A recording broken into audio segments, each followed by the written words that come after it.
Hello दोस्तों। तो आज हम बतलाएंगे भूमि जल द्वारा निर्मित स्थलाकृति। भूमि जल द्वारा निर्मित स्थलाकृति। तो अपने टॉपिक की तरफ बढ़ते हैं। भूमिगत जल द्वारा क्या क्वेश्चन है? भूमिगत जल द्वारा स्थलाकृति का निर्माण चूना पत्थर की प्रधान वाला क्षेत्रों में होती है। भूमिगत जल द्वारा भूमि में जो जल है उसके द्वारा, तो भूमिगत जल द्वारा स्थलाकृति का निर्माण चूना पत्थर की प्रधानता वाला क्षेत्र में होती है। मतलब कि इतना समझना है, भूमि जल द्वारा स्थलाकृति का निर्माण जहाँ वहाँ पर होगा जहाँ पर चूना पत्थर अधिक पाया जाता है। CO2 इसको क्या कहेंगे? CaCO3 चूना पत्थर यही होता है। तो जहाँ पर ये अधिक मात्रा में पाया जाएगा चूना पत्थर, वहाँ पर क्या होगा? भूमि जल द्वारा स्थलाकृति का निर्माण होगा। वहाँ पर क्या होगा? भूमि जल द्वारा किसका निर्माण होगा? तो स्थलाकृति का निर्माण होगा। स्थलाकृति का निर्माण होगा। वहाँ पर स्थलाकृति का निर्माण होगा। वहाँ पर क्या होगा? स्थलाकृति का निर्माण होगा। तो ये समझ में आ गया कि भूमि जल द्वारा स्थलाकृति का निर्माण कहाँ पर होगा? जहाँ पर चूना पत्थर अधिक होगा। और जिस स्थान पर चूना पत्थर अधिक होता है उसे कास्ट प्रदेश या कहते हैं प्रवेश, यानी कि प्रदेश होना चाहिए मेरे हिसाब से, कास्ट प्रदेश कहते हैं। जहाँ पर चूना पत्थर अधिक होता है उसे कास्ट प्रदेश कहते हैं। जहाँ पर चूना पत्थर अधिक होता है उसे कास्ट प्रदेश कहेंगे। नेक्स्ट है दोस्तों कि यूरोप के कहते हैं दोस्तों, यूरोप के धुकोसलाविया में तथा मध्य प्रदेश के है न हिमालय पर्वत में अधिकांश प्रदेश होता है। यानी कहाँ है? यूरोप के धुकोसलाविया यूरोप के धुकोसलाविया और मध्य प्रदेश के हिमालय है पर्वत में कास्ट। मध्य प्रदेश है, मध्य प्रदेश में हिमालय पर्वत है, उस पर क्या पाया जाता है? कास्ट प्रदेश पाया जाता है। कास्ट प्रदेश यानी कि समझना है भूमिगत जल द्वारा स्थलाकृति का निर्माण कहाँ पर होगा दोस्तों? जहाँ पर चूना पत्थर अधिक होगा। जहाँ पर चूना पत्थर अधिक होगा और जहाँ पर चूना पत्थर अधिक होता है उसे कास्ट प्रदेश कहते हैं। जहाँ पर प्रदेश बोले हैं दोस्तों, जहाँ पर चूना पत्थर अधिक होता है उसे कास्ट प्रदेश कहते, क्या कहते हैं? कास्ट प्रदेश कहते हैं। हमने बोला कि यूरोप के धुकोसलाविया में तथा मध्य प्रदेश के हिमाचल पर्वत में, हिमाचल है चाहे हिमालय पर्वत होना चाहिए, है ना, हिमाचल पर्वत में कास्ट प्रदेश पाया जाता है। तो यानी इतना आपको समझना, यूरोप में पाया जाता है और मध्य प्रदेश में क्या पाया जाता है? कास्ट प्रदेश अधिक मात्रा में पाया जाता है। नेक्स्ट है कि भूमिगत जल जब भूमि में प्रवेश कर जाता है, भूमिगत जल जब भूमि में, मतलब भूमि पर है तो भूमिगत जल जब भूमि में प्रवेश कर जाती है तो वह अंदर एक गुफा या कंदरा का निर्माण करता है। जब भूमिगत जल भूमि के अंदर प्रवेश कर जाती है, जब भूमिगत जल भूमि के अंदर प्रवेश कर जाती है, भूमि के अंदर प्रवेश कर जाती है तो वह अंदर एक गुफा का निर्माण करता है जिसे हम कंदरा कहते हैं। वह एक गुफा के निर्माण करता है जिसे हम कंदरा कहते हैं। और इन गुफाओं में कठोर चट्टान भी पाई जाती है, तो जो इन गुफाओं की गिरने से रोकती है, जो इन गुफाओं को गिरने से रोकती है। कहने के सेंस है भूमि पर जो जल पाया जाएगा ना, है ना, भूमिगत जल जब भूमि के अंदर चल जाता है तो वह एक गुफा के निर्माण कर देता है जिसे कंदरा की गुफा भी हम कह सकते हैं, है ना। और जो इन गुफाओं को गिरने से रोकती है, क्योंकि है ना इन गुफाओं में कठोर चट्टान भी पाया जाता है, इन गुफाओं में कठोर चट्टान पाया जाता है और जो इन गुफाओं को रोकने से क्या करती है दोस्तों? रोकते हैं। तो हमको समझ में आ गया। फिर गुफा के प्रारंभिक भाग को आंधी घाटी कहते हैं। गुफा के प्रारंभिक भाग को आंधी घाटी कहते हैं। जैसे फिगर देख लीजिए, गुफा के प्रारंभिक भाग को इसको क्या कहेंगे दोस्तों? आंधी घाटी कहते हैं, है ना, इसे आंधी घाटी कहेंगे। आंधी घाटी देखिए, जब हल्का छिद्र होगा ना, जब हल्का, मान लीजिए है हल्का छेद हो गया, हल्का छेद होगा तो अति धोलांध्र कहेंगे, है ना, धोलंध्र, है ना। जब उससे और थोड़ा छेद हो जाएगा तो डोलाइन, है ना। अब देखिए यहाँ पर हल्का क्षेत्र है ना, तो इसे हम क्या कहेंगे, धोलंध्र कहेंगे। इसको और दोलाएंगे, ऐसे ऐसे दोलाएंगे, ऐसे ऐसे दोलाएंगे तो दोलंध्र हो गया, है ना। यू आला ऐसे और धांस देंगे, है ना, उससे और गहरा कह देंगे यू आला तो धोलंध्र। सबसे पहले जो ऊपर के सतह पर आता है गुफा के, उसे आंधी क्या कहते हैं दोस्तों, तो उसे हम कहेंगे आंधी घाटी कहेंगे, है ना। हल्का क्षेत्र रहेगा तो धुलंध्र कहलाएगा, है ना। और उसको डोला देंगे ऐसे ऐसे तो अति डोलाइन हो जाएगा, गहरा हो जाएगा, यू आला हो जाएगा। तो ये भी समझ में आ गया, है ना। ये जो ऐसे ऐसे रहता है पोल्ज कहलाएगा, जो नीचा गिरता है। और टेरी रोसा यहाँ पर जो जमा हो जाता है ये आके, है ना, टेरी रोसा कहलाएगा। और आपको समझने का बात है कुछ यहाँ पर बात करें तो ये कंदरा यानी गुफा हो गया, है ना। जो ऊपर रहता है स्टेलाइट कहलाता है, जो ऊपर लटका रहता है स्टेलाइट कहलाता है। तो ऐसे हो जाओ, स्टेलाइट कहलाता है, स्टेलाइट। जो नीचे यहाँ पर लटका है स्टेलमाइट कहलाएगा, स्टेलेमाइट कहलाएगा, स्टेलेमाइट कहलाएगा। तो आगे हम थ्योरी बाय थ्योरी पढ़ देते हैं। यहाँ से कहाँ पर आगे, हाँ, दोलंध्र यानी कि गुफा के प्रारंभिक भाग को क्या कहते हैं दोस्तों, तो गुफा के प्रारंभिक भाग को घाटी कहते हैं। गुफा के प्रारंभिक भाग को घाटी कहते हैं, इतना याद रखना है। गुफा के प्रारंभिक भाग को क्या कहेंगे, घाटी कहेंगे।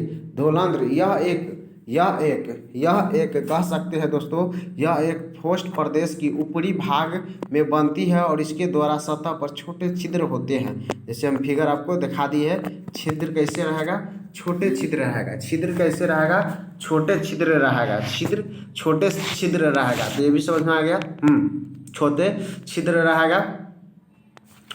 नेक्स्ट है धोलंध्र, समझ में आ गया कि छोटा छिद्र रहेगा। डोलाइन मतलब है उससे जब ज़्यादा गहरा हो जाएगा ना डोलाइन। देखिए यह धोलंध्र के आकार में बड़ा होता है। डोलाइन जो है दोस्तों धोलंध्र के आकार में बड़ा होता है। डोलाइन जो है धोलंध्र के आकार में बड़ा होता है। डोलाइन धोलंध्र के आकार में बड़ा होता है, ये भी समझ में आ गया। नेक्स्ट है यू आला यानी कि यह डोलाइन से भी बड़ा तथा गहरा होता है। यह डोलाइन से बड़ा तथा गहरा होता है, यू आला हो गया। पोलजे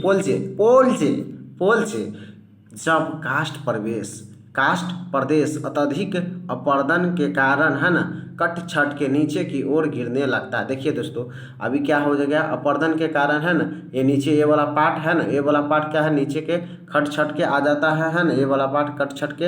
अपरदन मतलब क्या होता है, मेही होना बतलाए थे, है ना। अब छह अपरदन निक्षेपन, तो ये कट के नीचे चला आएगा, तो ये क्या कहलाएगा दोस्तों, ये तो वही पोल्ज है। जब काष्ठ प्रदेश अत्यधिक अपरदन के कारण, है ना, कट कर नीचे की ओर गिरने लगता है तो इसके ढाल को पोल्ज कहते हैं। तो इसके ढाल को क्या कहते हैं, पोल्ज कहते हैं। जब काष्ठ प्रदेश अत्यधिक अपरदन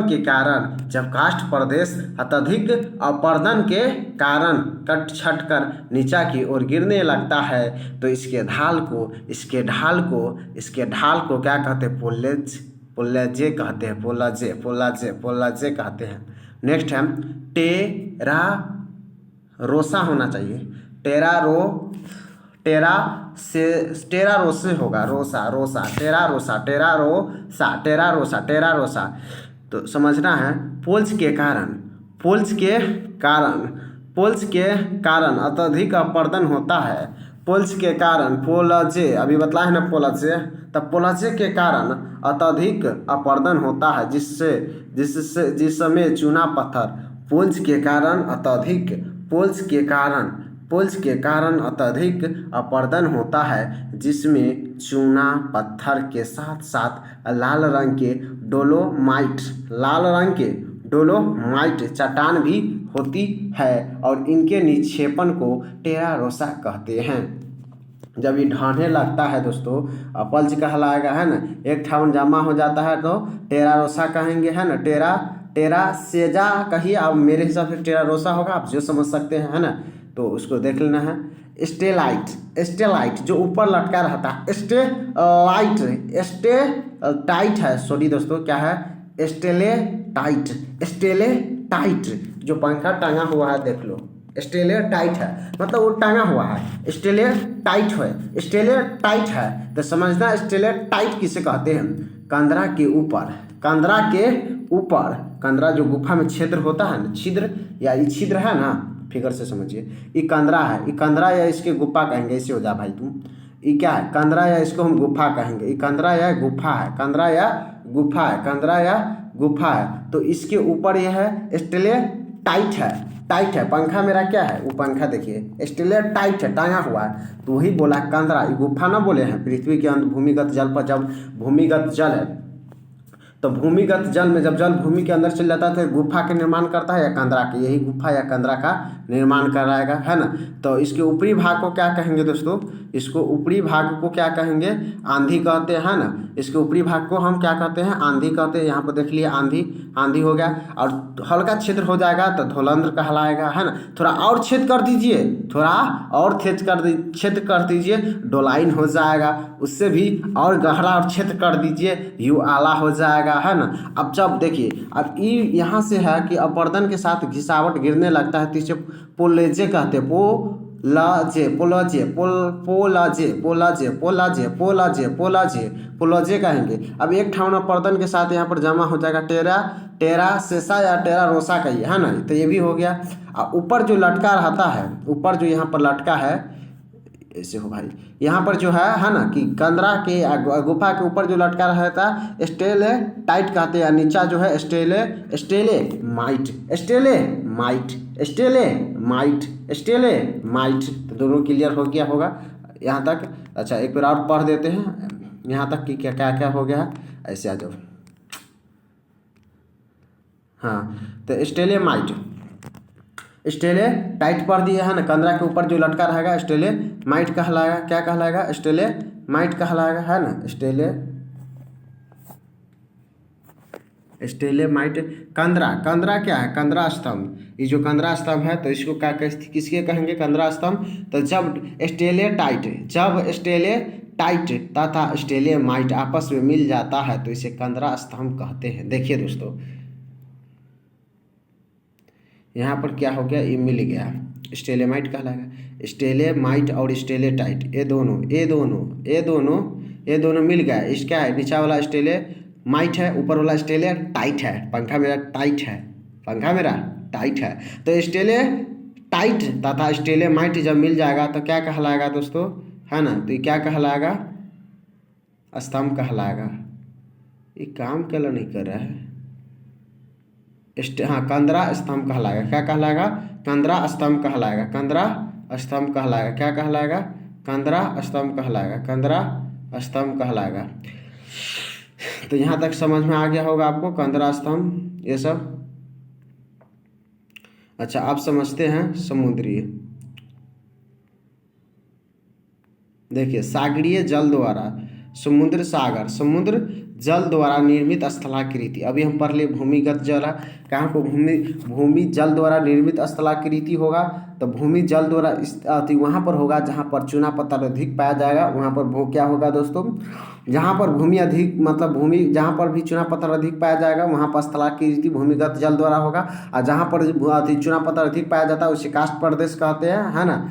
तो ये सब आपको याद रखना है। अब आ जाते हैं समुद्री जल द्वारा, समुद्री जल द्वारा स्थलाकृति निर्मित होगा तो कहाँ होगा भाई, तटीय क्षेत्र में तो होगा, तो वही क्वेश्चन है, क्वेश्चन है क्या, क्वेश्चन है कि सागरीय जल द्वारा, सागरीय जलों द्वारा तटों पर स्थलाकृति का निर्माण होता है, तटों पर होगा, सागर के द्वारा तो तटे पर होगा, तो बोलता है कि सागरीय जल द्वारा तटों पर स्थलाकृति का निर्माण होता है, किसका, स्थलाकृति, सागरीय जल द्वारा तटों पर स्थलाकृति का निर्माण होता है, सागरीय जलों द्वारा स्थलाकृति का निर्माण तरंगों द्वारा होता है, किसके द्वारा, तरंगों द्वारा होता है, सागरीय जलों द्वारा तरंगों द्वारा होगा, यानी कि सागरीय जल द्वारा स्थलाकृति का निर्माण, सागरीय जल द्वारा तो होबे करता है स्थलाकृति का निर्माण, लेकिन तरंगों द्वारा होगा। नेक्स्ट है समुद्र गुफा, समुद्र गुफा, जब समुद्र तट पर पर्वत होते हैं तो उसे समुद्र लहरें उस पर्वत को नीचे से काट देती है और गुफा का निर्माण कर देती है। कहना है दोस्तों, कहते हैं कि जब समुद्र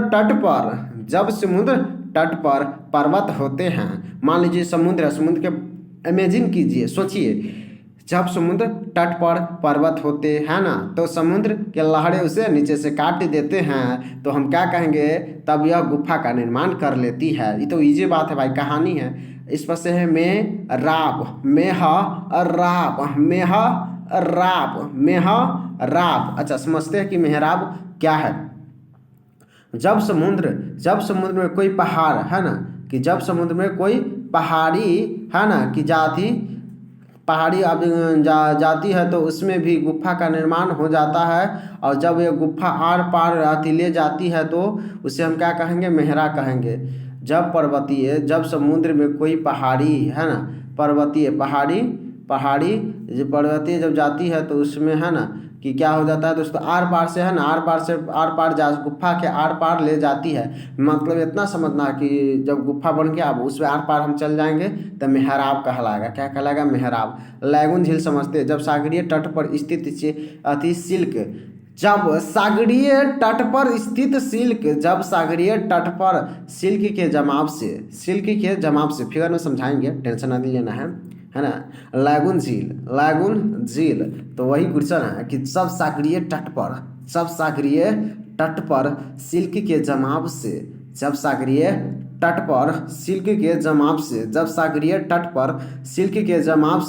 झील का निर्माण होता है। जब सागरीय तट पर सिल्क के जमाव से झील का निर्माण होता है, तो उसे हम लैगून झील कहते हैं। मतलब ये सागर है ना, सिल्क पर उसकी किसका निर्माण होगा दोस्तों, है ना, लैगून का झील निर्माण होगा, है ना। सिल्क के द्वारा होता है, जमाव के कारण होता है। अभी बतलाएंगे कैसे लैगून बनता है। इस पर से क्या है, लैगून। हाँ, तो समझना है, लैगून झील को क्याल या पच्छ सागर झील भी कहते हैं। क्याल या पच्छ सागर भी झील कहते हैं, क्याल या पच्छ सागर झील भी कहते हैं। और यह लैगून झील जो खड़े पानी का झील होता है, लैगून झील है दोस्तों, यह खड़े पानी का झील है। इस पर से बोले कि लैगून झील को क्याल या पच्छ सागर कहते हैं, क्याल या पच्छ सागर कहते हैं। ये भी समझना गया। दुदंतोरित सागरीय क्या है दोस्तों, दंतुरित।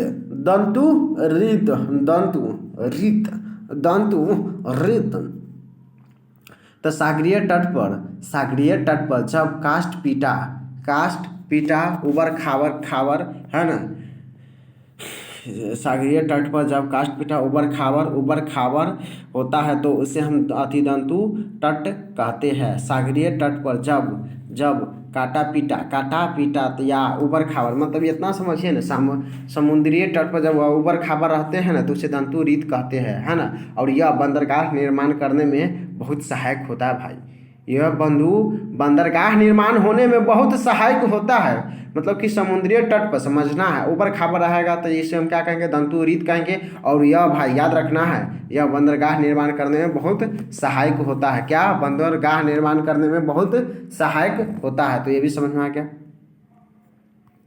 देखिए, जैसे आप यहाँ पर आपको हम फिगर के माध्यम से समझा देते हैं। ये जो है सिल्ट, जब यहाँ पर इसको घसकाते यहाँ पर लाकर ठेल देगा, तो यहाँ पे लैगून का निर्माण कर लेगा। यहाँ पर सिल्ट है, जब धीरे धीरे यहाँ पर गया तो ये लैगून का निर्माण कर लेगा। इसको घसकाते से यहाँ पर पहुँचा दिया तो ये लैगून बन गया, है ना। तो लैगून बन गया, अभी बतलाया है लैगून। अब देखिए ये गुफा बन गया, ये क्या हो गया, गुफा बन गया। यहाँ पर ये गुफा बन गया, है ना। इसके बाद इस सिल्ट है, कचरा है, मेवाड़ हो गया। ए पार से पार जा सकते हैं, है ना, तो मेवाड़ हो जाएगा। ए पार से पार आप जा सकते हैं, मेवाड़ हो गया। अच्छा, पवनों द्वारा आप पढ़ लिए हम, भूमिगत जल स्थलाकृति कहाँ पर होगा, जहाँ पर चूना पत्थर अधिक पाया जाएगा। समुद्र द्वारा समुद्र तट पर होगा अति स्थलाकृति का निर्माण। इस पर से पवनों द्वारा निर्मित स्थलाकृति, देखिए पवनों द्वारा मरुस्थलीय क्षेत्र में अति स्थलाकृति का निर्माण होगा। इजी भाई, जब समुद्र द्वारा तट पर निर्माण होता है तो पवन द्वारा कहाँ होगा, मरुस्थलीय में होगा। कहाँ होगा, मरुस्थलीय में निर्माण होगा कि नहीं होगा। तो मरुस्थलीय में किसके द्वारा, पवनों के द्वारा निर्माण होता है। इस पर से है कि जब वायु किसी चट्टान से टकराती है, तो उसे हम घर्षण कहते हैं। जब वायु किसी चट्टान से टकराती है तो उसे घर्षण कहते हैं। इजी है, तो एकदम इजी है ना। कि वह जब वायु किसी चट्टान से टकराती है तो उसे घर्षण कहते हैं, अपघर्षण। जब वायु में उपस्थित धूलकण जब किसी चट्टान से टकराती है तो उसे अपघर्षण कहते हैं। वायु में उपस्थित धूलकण जब किसी चट्टान से टकराएगा, वायु में उपस्थित धूलकण जब किसी चट्टान से टकराएगा अपघर्षण कहलाएगा। शनि घर्षण है ना, वायु में उपस्थित धूलकण जब आपस में टकराकर टूटने लगते हैं तो उसे शनि घर्षण कहते हैं। देखिए घर्षण किससे कहेंगे, वायु बह रहा है, सीधा जाके चट्टान से टकरा जाएगा, घर्षण। वायु के कण जब चट्टान से जाकर टकराएगा अपघर्षण। वायु के कण जब आपस में टकरा कर अथी क्या होगा, टकरा कर टूटने लगेगा तो उसे क्या कहेंगे, शनि घर्षण। शनि ग्रह लग गया है इसको, बालक को, है ना, तो शनि घर्षण कहलाएगा। वायु के कण जब आपस में टकरा कर टूटने लगते हैं, मतलब टकरा कर गिरते हैं, टूटने लगते हैं, क्या कहलाएगा, शनि घर्षण कहलाएगा। समझ में आ गया, अपघर्षण है ना, कि अति घर्षण अपघर्षण क्या है, अपघर्षण शनि घर्षण। यानी कि पवनों द्वारा मरुस्थलीय भाग में स्थलाकृति का निर्माण हो गया, घर्षण अपघर्षण शनि घर्षण, तीनों समझ में आ गया। छत्रपशिला जब किसी बड़े चट्टान के नीचे मुलायम चट्टान पाई जाती है। जब किसी बड़े चट्टान के नीचे मुलायम चट्टान पाई जाती है, जब किसी बड़े चट्टान के नीचे मुलायम चट्टान पाई जाती है तो वायु मुलायम चट्टान को अपर्दित कर देती है और जिससे छत्ता के समान आकृति बनते हैं और जिसे हम छत्रपशिला कहते हैं। छत्रपशिला मतलब छत्र लगा दे, है ना, मतलब कि कोई भी बड़ा चट्टान है उसके नीचे, जैसे फिगर के माध्यम से समझिए, फिगर ना दिया है, हाँ, तो देखिए कोई भी ऊपर बड़ा चट्टान रहेगा, नीचे मुलायम चट्टान आके यहाँ पर प्रवेश कर गया, है ना, प्रवेश किया, ऊपर कठोर चट्टान है, बड़ा चट्टान है, तो और क्या कहलाएगा, छत्रपशिला कहलाएगा, है ना, छत्रपशिला कहलाएगा। ये इजी हो गया, एक बार फिर से समझा देते हैं। यहाँ पर है क्वेश्चन, है ना, छत्रपशिला कि जब किसी बड़े चट्टान के नीचे, मान लीजिए बड़ा चट्टान है, के नीचे मुलायम चट्टान आ जाती है, पकड़ने वाला है ना, ऊपर बड़ा चट्टान है ना, ये बड़ा चट्टान है, नीचे से मुलायम चट्टान क्या होगा, मुलायम चट्टान पाई जाती है तो क्या वायु मुलायम चट्टान को क्या करती है, अपवर्तित कर देती है, मतलब फोड़ फाड़ देती है। जो मुलायम चट्टान रहेगा भाई उसको तो फोड़ फाड़ देवे करेगा, है ना, तो जिससे छत्ता का समान आकृति बनता है, जिसे हम छत्रपशिला कहते हैं। छत्रपशिला देखिए आप कहने का सेंस है। अब ये क्या है, मुलायम चट्टान है, ये क्या है, मुलायम चट्टान है, ये कैसा बरवार चट्टान है, कलर चेंज कर देते हैं, कलर चेंज हो जाए भाई, तो कलर चेंज, ये मुलायम चट्टान, ये कठोर चट्टान है, ये चट्टान जो हमारा है भाई, ये कैसा चट्टान है, ये कठोर चट्टान है, ये कठोर चट्टान है ना, तो मुलायम चट्टान को यहाँ से फोड़ फाड़ देगा, लो भाई फोड़ फाड़ दिया, तो क्या फोड़ फाड़ दिया तो क्या बचेगा, कठोर चट्टान को क्या कहेंगे, कठोर चट्टान को हम छत्रपशिला कहेंगे। छत्रपशिला यानी कि छत्ता के समान दिखता है, तो इजी हो गया छत्रपशिला, है ना। नेक्स्ट की तरफ बढ़ते हैं, एंसेलवर्न मरुस्थल के कठोर चट्टान टीले को एंसेल वर्ग कहते हैं। यानी मरुस्थल में कठोर जो चट्टान पाया जाता है, मरुस्थल में कठोर चट्टान है ना, कठोर चट्टान के टीले, मरुस्थल के कठोर चट्टान के टीले को एंसेलवर्न कहते हैं, एंसेलवर्न। तो जो मान लीजिए मरुस्थल है, जगह क्या है, मरुस्थल, यहाँ पर कठोर चट्टान जो पाया जाएगा एंसेलवर्न कहलाएगा। तो इस पर से जायुगेन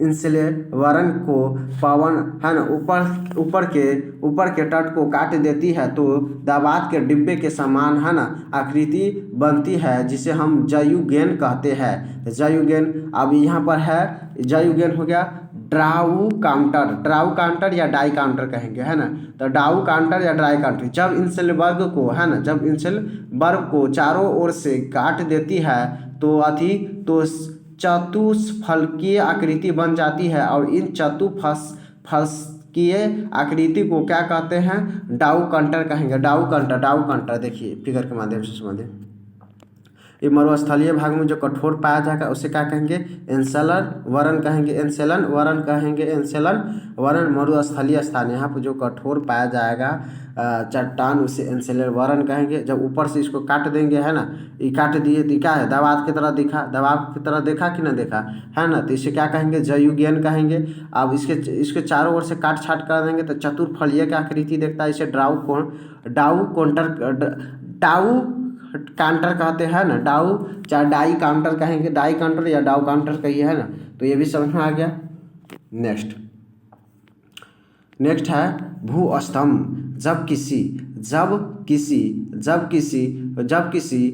किसी पठार चट्टान को है ना, जब किसी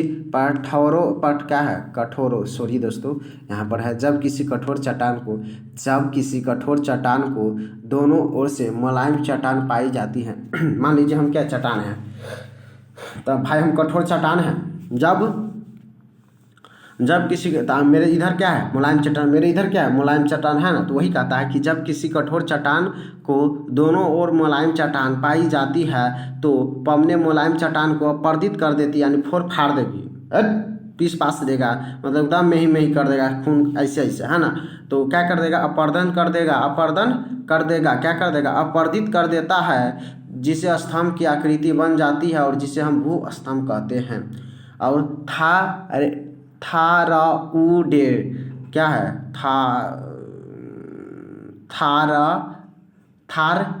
थारेड। देखिए जब कठोर तथा मुलायम चट्टान समांतर पाई जाती है तो ये भू स्तंभ को एक कतार बन जाता है। जब देखिए अब मान लीजिए मेरा जितना हम है कठोर है, जितना मेरे बगल में क्या है, मुलायम है, फिर जितना हम है फिर मेरे बगल में क्या उतना ही कठोर अति मुलायम चट्टान है। तो ऐसे जो बनता है उसे हम क्या कहते हैं, उसे हम कहते हैं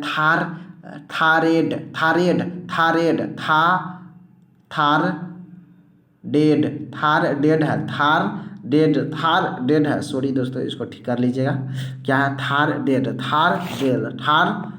है।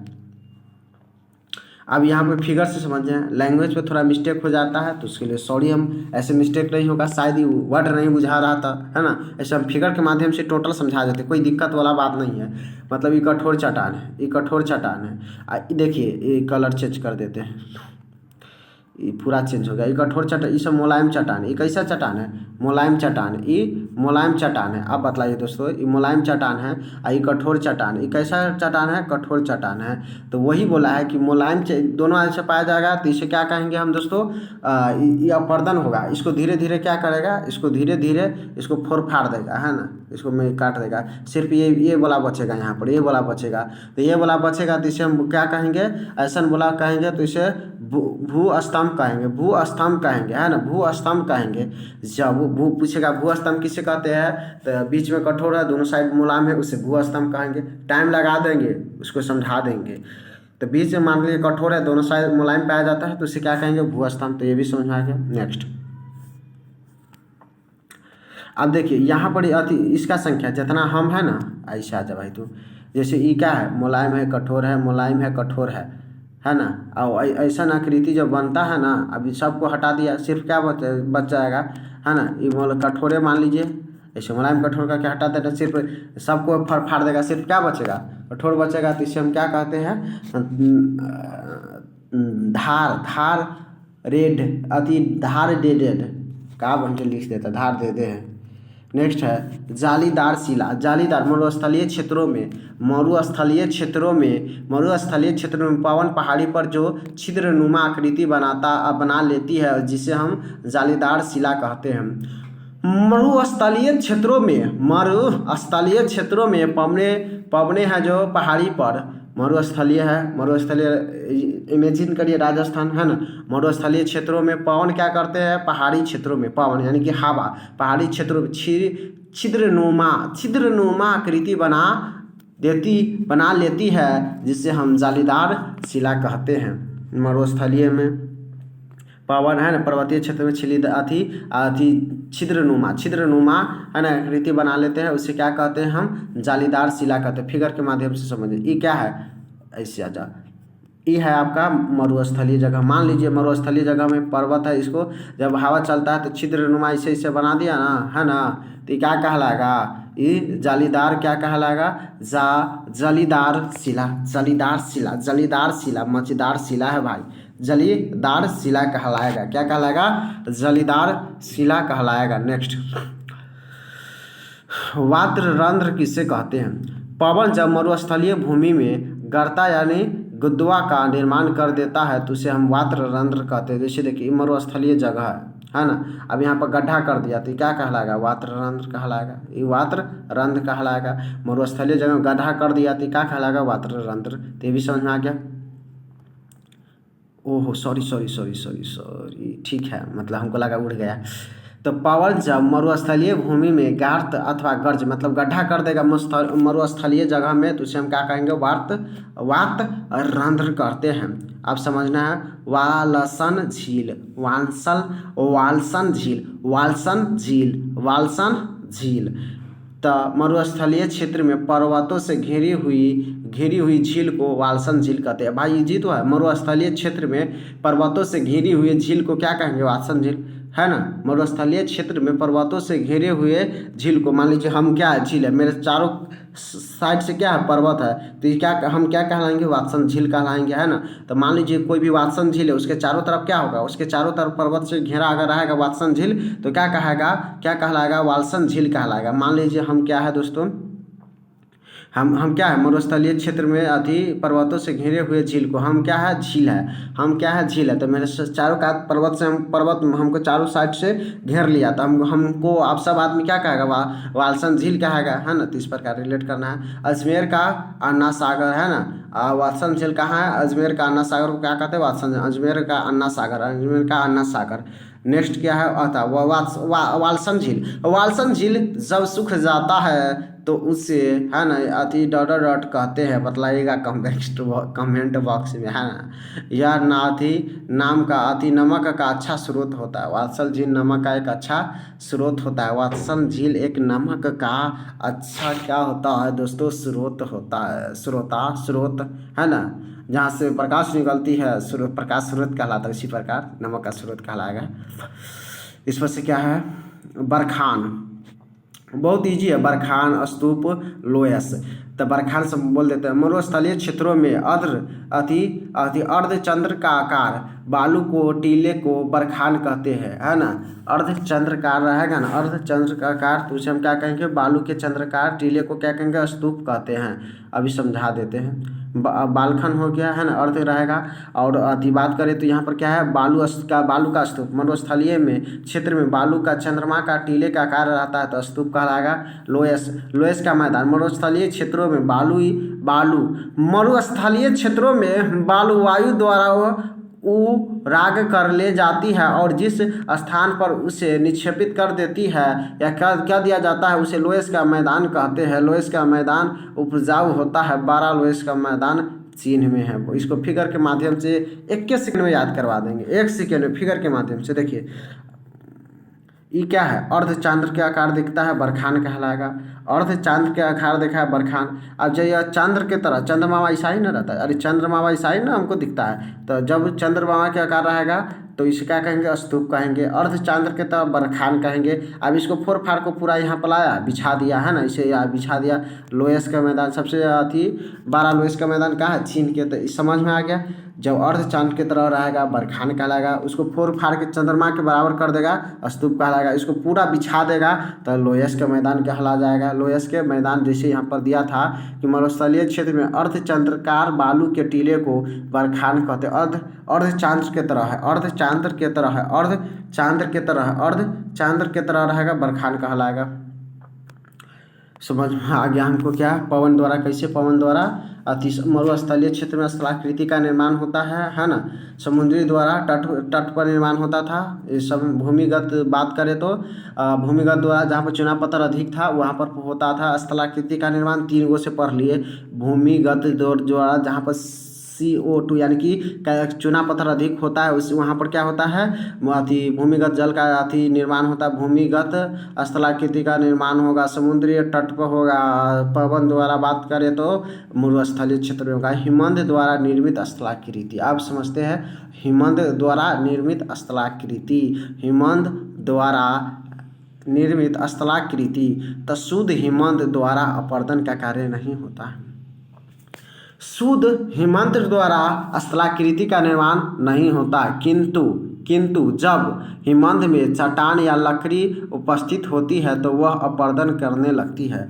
मतलब समझना है कि शुद्ध हिमनद रहेगा, है ना, शुद्ध हिमनद द्वारा अपरदन का कार्य नहीं होता, शुद्ध हिमनद द्वारा अपरदन का कार्य नहीं होता है, किंतु जब हिमनद में चट्टान या लकड़ी उपस्थित होता है तो वह अपरदन करने लगती है। किंतु जब हिमनद में चट्टान या लकड़ी उपस्थित रहता है, किंतु हिमनद में जब चट्टान और लकड़ी उपस्थित रहता है तो वह अपरदन करने लगती है। ये भी समझा गया। अपरदन हिमनद द्वारा स्थलाकृति का निर्माण, मतलब हिमनद द्वारा अगर शुद्ध हिमनद रहेगा तो उसके द्वारा स्थलाकृति का निर्माण नहीं होगा, लेकिन जब हिमनद में दोस्तों जब चट्टान और लकड़ी उपस्थित रहती है तो वह अपरदन का निर्माण करती है।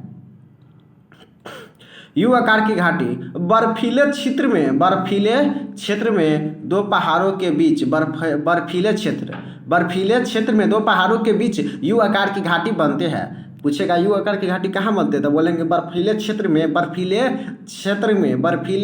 है ना, दो पहाड़ों के बीच यू आकार की घाटी बनती है। बर्फीले क्षेत्र में दो पहाड़ों के बीच किसका घाटी, कैसा घाटी बनता है, यू आकार के घाटी बनता है, यू आकार के घाटी बनता है, इसको याद रखना है। नेक्स्ट है लटकती घाटी, लटक गए, पकड़ लो भाई, लटकले तो गिल्ले बेटा लटकली, है ना। तो लटकली घाटी बोलता है कि जब किसी बड़े हिमनद से कोई छोटा हिमनद आकार जुड़ जाता है, मतलब मान लीजिए हम बड़ा, कोई मेरा आगे छोटा सा जुड़ जाएगा, है ना, तो इसे लटकली घाटी कहते हैं। फिगर के माध्यम से दोस्तों बहुत ईजी से इसको समझा जा सकता है, जैसे कि हम फिगर दिखा देते हैं। ये बड़ा हिमनद है ना, ये छोटा हिमनद यहाँ आके लटक गया, पकड़ लिया, है ना, सट गया, जुड़ गया, तो लटकली घाटी कहलाएगा, है ना। लटकली घाटी बड़ा हिमनद में कब छोटा हिमनद जुट जाता है उसे लटकली घाटी कहते हैं। ईजी है। अच्छा, नू नाटक, जब किसी छोटे हिमनद के ऊपर बड़ा हिमनद आ जाता है नू नाटक कहते हैं। इसको फिगर के माध्यम से बहुत इजीली समझा जा सकता है। ये छोटा हिमनद है, इसके ऊपर बड़ा हिमनद आके लटक मतलब आ जाएगा, है ना, मतलब तो इसे नू नाटक कहेंगे। नू नाटक भाई, नू नाटक ना करे भाई, नू नाटक। तो जब किसी छोटे हिमनद के ऊपर बड़ा सा हिमनद आ जाता है, मतलब ये छोटा हिमनद है ना, इसके ऊपर बड़ा हिमनद आ गया, ये छोटा हिमनद है, बड़ा हिमनद इसके ऊपर आ जाएगा, नू नाटक कहलाएगा। नू नाटक मत कर भाई, है ना। आप समझते हैं, है ना, लटकी झील समझ लिए, नू नाटक समझ लिए। साथ ही सार्क, हिमनद क्षेत्र में बनने वाली गर्त को सार्क कहते हैं। हिमनद क्षेत्र में बनने वाली गर्त को, यानी गड्ढा न कहता रे तू गर्त में जाएगा मतलब नीचा जाएगा, तो हिमनद क्षेत्र में बनने वाली गर्त को सार्क कहते हैं। हिमनद क्षेत्र में बनने वाली गर्त को क्या कहते हैं दोस्तों, इसको हम सार्क कहते हैं। ए रीटी, जब किसी चट्टान के दोनों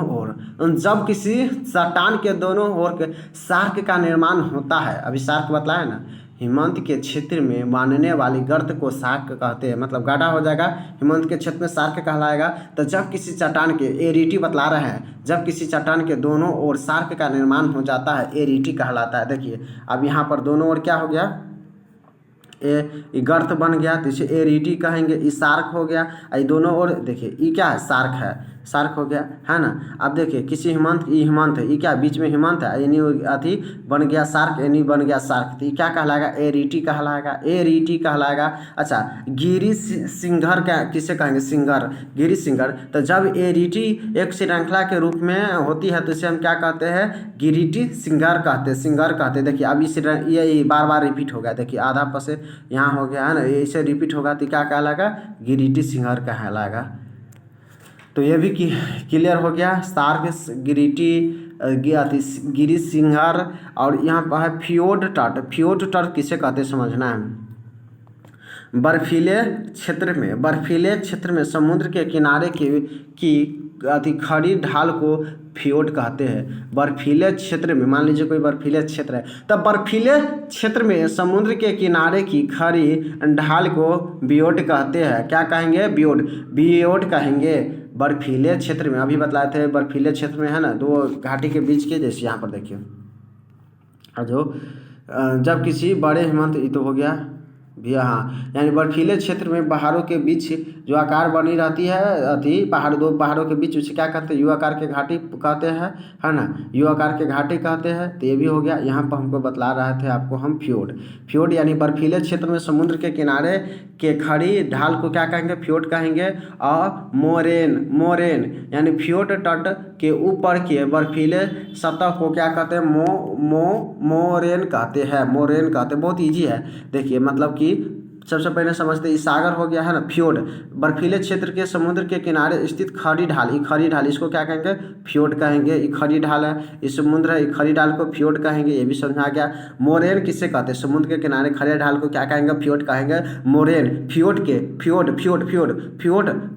तट के ऊपर बर्फीले सतह को मोरेन कहते हैं। देखिए फ्योड है ना, इसके ऊपर की सतह को मोरेन कहेंगे। ऊपर के सतह को क्या कहेंगे? मोरेन कहेंगे।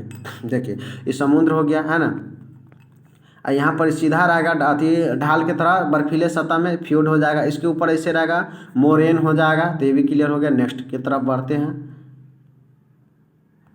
यहाँ पर आप समझना है रास मोटाने, जब बर्फ के निक्षेपण से भरे, जब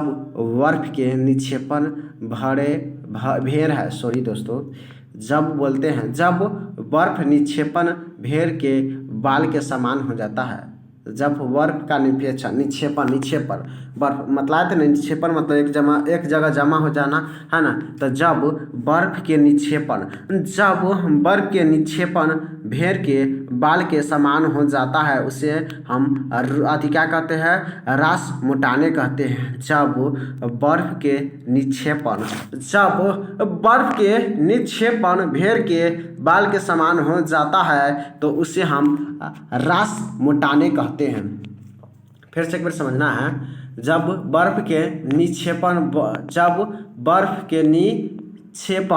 भेड़ के बाल के समान हो जाएगा, है ना, तो उसे हम क्या कहेंगे? रास मोटाने कहेंगे। अब है ड्रमलीन। जब हिमवंत के निक्षेपण उल्टा नाव के समान हो जाता है, उसे हम क्या कहते हैं? उसे हम ड्रमलीन कहते हैं। देखिए उल्टा नाव हो गया, है ना, उल्टा नाव की तरह हो गया। फिगर में देख सकते हैं ड्रमलीन, यानी कि जब बर्फ के निक्षेपण बात करें, सुगर के बाल के तरफ, बाल के समान हो जाएगा, तो क्या कह रहेगा? रास मोटानो। जब बर्फ का निक्षेपण नाव के उल्टा हो जाएगा, तो क्या कह रहेगा? ड्रमलीन कहलाएगा। अब इसमें से समझते हैं हीमोड।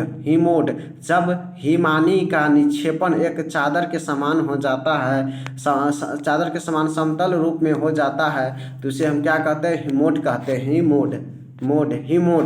हीमोड कहते हैं। जब हिमानी का निक्षेपण एक चादर के समान हो जाता है, तो ये भी समझ में आ गया। यहाँ पर पर्वत पढ़ दिए थे, जब बर्फ के निक्षेपण भेड़ के, तो मतलब वही हिमवंत के निक्षेपण, यानी कि बर्फ के निक्षेपण भेड़ के बाल के समान हो जाएगा, तो भेड़ के रास मोटाने कहलाएगा। रास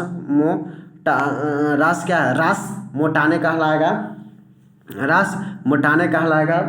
जब यह उल्टा नाव की तरफ हो जाएगा, ड्रमलीन कहलाएगा, है ना। जब यह बात करें तो जब यह चादर के समान हो जाएगा समतल रूप में, तो हीमोड कहेंगे। इजी है ना। इस पर से समझते हैं दोस्तों। इसके बाद लास्ट है, अरे तुम पर ये जयबे नहीं करता है। अच्छा यहाँ पर समझते हैं थोड़ा इसका। वर्जिलित बल पृथ्वी, यहाँ से हम बोल देते हैं क्योंकि ऊपर नहीं जा रहा है। तो यहाँ पर समझना कि वर्जात बल किसे कहते हैं? वर्जात बल कब सुन के मतलब कवर का किसको सुन सकते हैं? वर्जात बल किसे कहते हैं? तो वर्जात बल आपको बतला देते हैं किसे कहते हैं, है ना। वर्जात बल है, लास्ट है, हो गया, 2 है। बहुत क्वेश्चन है कि वो वर्जात बल लिख सकते हैं आप कॉपी पर। कैसा बल? वर्जात। अच्छा लिखिए देते हैं, हम भी लिख देते हैं। वर्जात बल, वरहीजात, वरहीजात बल, वरहीजात कैसा बल, वरहीजात, वरहीजात तू, वरहीजात बल, वरहीजात। तो पृथ्वी सतह पर उत्पन्न वह बल जो पृथ्वी की सतह को उखाड़ अति उबड़ खाबड़ बनाने का प्रयत्न करता है, वरहीजात बल कहलाएगा। देखिए वरहीजात बहुत ईजी है समझना इसे। वरहीजात बल पृथ्वी सतह हो गया, पृथ्वी के सतह पर उबड़ खाबड़ को क्या करेगा, उबड़ खाबड़ बनाने का प्रयत्न करता है, वरहीजात बल कहलाएगा। और पृथ्वी के सतह पर उबड़ खाबड़ बनाएगा जैसे क्या, अपक्षय अपवर्तन है ना, अपक्षय अपवर्तन तथा निक्षेपण के द्वारा होता है। एग्जाम्पल ये हो जाएगा वरहीजात बल का, वरहीजात बल यानी पृथ्वी के सतह पर उबड़ खाबड़ क्या करता है दोस्तों, यह बनाने का प्रयत्न करता है, वरहीजात बल कहलाएगा। अनरजात बल बहुत ईजी अच्छा क्वेश्चन है। सॉरी दोस्तों क्या है, अनरजात बल यानी कि यह पृथ्वी के अंदर से उत्पन्न होता है और यह पृथ्वी के ऊपरी सतह को बराबर करता है। यह पृथ्वी के अंदर से उत्पन्न होता है, यह पृथ्वी के अंदर से उत्पन्न होता है और यह क्या करता है, यह पृथ्वी के अंदर से उत्पन्न होता है और पृथ्वी के ऊपरी सतह को यह बराबर करता है। एग्जाम्पल में भूकंप सुनामी, कौन नहीं जानता है भाई भूकंप सुनामी को। यह पृथ्वी के अंदर से आता है और यह बराबर कर देता है सबको, है ना। तो इस क्या कहलाएगा, अनरजात बल कहलाएगा। वरहीजात बल यह पृथ्वी के ऊपरी सतह को क्या करता है, उबड़ खाबड़ बनाने का प्रयत्न करता है, तो क्या कहलाएगा, वरहीजात बल कहलाएगा। जैसे अपवर्तन अति अपक्षय निक्षेपण। तो थैंक्स फॉर वाचिंग वीडियो।